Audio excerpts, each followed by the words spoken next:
ഈശോ മിശിഹായിക്ക് സ്തുതിയായിരിക്കട്ടെ. ഹൈറേഞ്ചിൽ പടമുഖം എന്ന സ്ഥലത്ത് കഴിഞ്ഞ 1/4 നൂറ്റാണ്ടായി സ്നേഹമന്ദിരം എന്ന പേരിൽ ഒരു സ്ഥാപനം നടത്തപ്പെടുന്നുണ്ട്.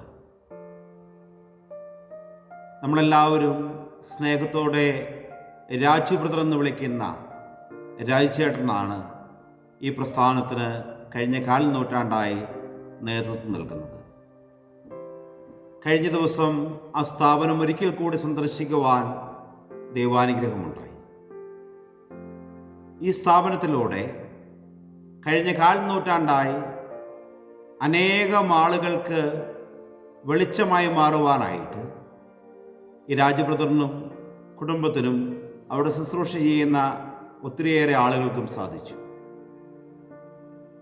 സമൂഹത്തിൽ ഒറ്റപ്പെട്ടു പോയ വൃദ്ധരും രോഗികളും മാനസിക ആരോഗ്യനിലയിൽ പ്രശ്നങ്ങളുള്ളവരുമായിട്ടുള്ള ഒത്തിരിയേറെ ആളുകളെ ഈ സ്ഥാപനത്തിലേക്ക് കൂട്ടിക്കൊണ്ടുവന്ന് അവരിൽ ക്രിസ്തുവിനെ ദർശിച്ചുകൊണ്ട് ഇരുളടഞ്ഞു പോകുമായിരുന്ന അവരുടെ ജീവിതത്തിലേക്ക് സന്തോഷവും പ്രകാശവും നൽകുവാനായിട്ട് ഇവർക്ക് സാധിച്ചതിൻ്റെ പ്രധാനപ്പെട്ട കാരണം സമൂഹത്തിൽ ഓരോ വ്യക്തികളിലും ഈശോയെ കണ്ടുകൊണ്ട് ഈശോ സ്നേഹിച്ചതുപോലെ അവരെ സ്നേഹിക്കുവാനായി ഇവരെല്ലാം തയ്യാറായി എന്നുള്ളതാണ്. പ്രിയപ്പെട്ടവരെ, ഈ ഞായറാഴ്ചത്തെ വായനകളിലൂടെ തിരുസഭ നമ്മെ പഠിപ്പിക്കുന്നത് ദൈവം നമ്മളെ എപ്രകാരം സ്നേഹിക്കുന്നു, അവൻ എപ്രകാരമാണ് നമ്മുടെ ജീവിതത്തിലേക്ക് ഇടപെടുന്നതിനെക്കുറിച്ചാണ്. പാപം ചെയ്ത് മനുഷ്യൻ ദൈവസന്നിധിയിൽ നിന്ന് അകന്നുപോയെങ്കിലും മനുഷ്യനെ ഒരു നിമിഷം പോലും ഉപേക്ഷിക്കുവാനായിട്ട് ദൈവം തയ്യാറായില്ല. പ്രവാചകന്മാരിലൂടെ, രാജാക്കന്മാരിലൂടെ, പൂർവ്വപിതാക്കന്മാരിലൂടെ ദൈവം എപ്പോഴും മനുഷ്യനുമായി സംവദിച്ചു കൊണ്ടിരുന്നു. മനുഷ്യനെ ഓരോ പ്രാവശ്യവും ദൈവം സ്നേഹത്തോടെ തൻ്റെ പക്കലേക്ക് ചേർത്ത് നിർത്തുകയും അവൻ വീണ്ടും പാപം ചെയ്ത് അകന്നു പോകുമ്പോൾ വീണ്ടും വീണ്ടും അവനെ ചേർത്ത് നിർത്തുവാനായിട്ട് കരുണയോടെ ദൈവം കൂടെ നടക്കുകയായിരുന്നു മനുഷ്യൻ. പഴയ നിയമ വായനകളിൽ മോശയെ നൽകിക്കൊണ്ട് ഒരു യഥാർത്ഥ പ്രവാചകനെ നിങ്ങൾ ശ്രമിക്കണമെന്ന് ദൈവം ഇസ്രായേൽ ജനത്തോട് ആവശ്യപ്പെടുകയാണ്. ദൈവം കരുണ കാണിക്കുന്നവനാണെന്നും നമ്മളെ കൂടുതൽ സ്നേഹിക്കുന്നവനുമാണെന്നും പഴയ നിയമ വായനകളിൽ ആവർത്തിച്ച് ദൈവം നമുക്ക് പറഞ്ഞു തരികയാണ്. സുവിശേഷത്തിലേക്ക് വരുമ്പോൾ നിക്കോദേമോസ് എന്ന വ്യക്തിയോട് ഈശോ പറയുകയാണ്, മനുഷ്യപുത്രൻ മോശ പിതൃസർപ്പത്തെ മരുഭൂമിയിൽ ഉയർത്തിയതുപോലെ കുരിശിൽ ഉയർത്തപ്പെടുകയും പിതൃസർപ്പത്തെ ദർശിച്ച എല്ലാ ഇസ്രായേൽ ജനങ്ങൾക്കും ജീവൻ ലഭിച്ചതുപോലെ കുരിശിൽ ഉയർത്തപ്പെടുന്ന മനുഷ്യപുത്രനെ ആരാധിക്കുന്നവർക്ക്, അവനിൽ വിശ്വസിക്കുന്നവർക്ക് നിത്യജീവൻ ലഭിക്കുമെന്നും ഉറപ്പു നൽകുകയാണ്. അതിനുശേഷം ഈശോ പറഞ്ഞു വെക്കുന്ന ഒരു വാചകമുണ്ട്, തന്നിൽ വിശ്വസിക്കുന്ന ഒരുവനും നശിച്ചു പോകാതിരിക്കുവാനായിട്ട് സ്വന്തം പുത്രനെ നൽകുവാൻ തക്കവിധം ലോകത്തെ ദൈവം അത്രമാത്രം സ്നേഹിച്ചു. പ്രിയപ്പെട്ടവരെ, ഞാൻ ആദ്യം സൂചിപ്പിച്ച സ്ഥാപനത്തിൽ പ്രവർത്തിക്കുന്ന രാജബ്രദറും കൂട്ടാളികളുമൊക്കെ തങ്ങളുടെ ജീവിതത്തിൽ ഉണ്ടാകാവുന്ന സന്തോഷങ്ങളും മറ്റ് നേട്ടങ്ങളുമൊക്കെ മാറ്റിവെച്ചിട്ടാണ് ഈ സഹോദരങ്ങളായ വ്യക്തികളുടെ ജീവിതത്തിലേക്ക് സന്തോഷം കൊണ്ടുവരുന്നതിന് വേണ്ടി പ്രവർത്തിക്കുന്നത്.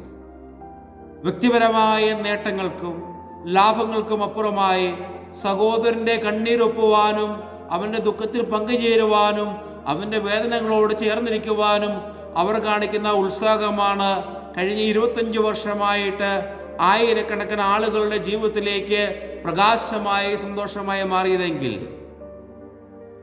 ഭൂമിയുടെ ആരംഭം മുതൽ ഇന്ന് വരെയുള്ള എല്ലാ മനുഷ്യരുടെയും സന്തോഷത്തിനും സമാധാനത്തിനും വേണ്ടി തൻ്റെ സ്വന്തം പുത്രനെ പോലും ഈ ലോകത്തിലേക്ക് അയച്ചുകൊണ്ട് തൻ്റെ പ്രിയപ്പെട്ടതെല്ലാം തൻ്റെ പ്രിയപ്പെട്ട മക്കൾക്ക് വേണ്ടി ത്യജിക്കുവാനായിട്ട് ഒരു ത്യാഗ മനോഭാവമുള്ള, സ്നേഹമുള്ള, കരുണയുള്ള ഒരു ദൈവത്തിൻ്റെ ചിത്രം നമ്മുടെ മുമ്പിലേക്ക് വെച്ചിട്ട് തിരുസഭ നമ്മളോട് ആവശ്യപ്പെടുകയാണ്, നിങ്ങളും കരുണയുള്ളവരായിരിക്കുമെന്ന്.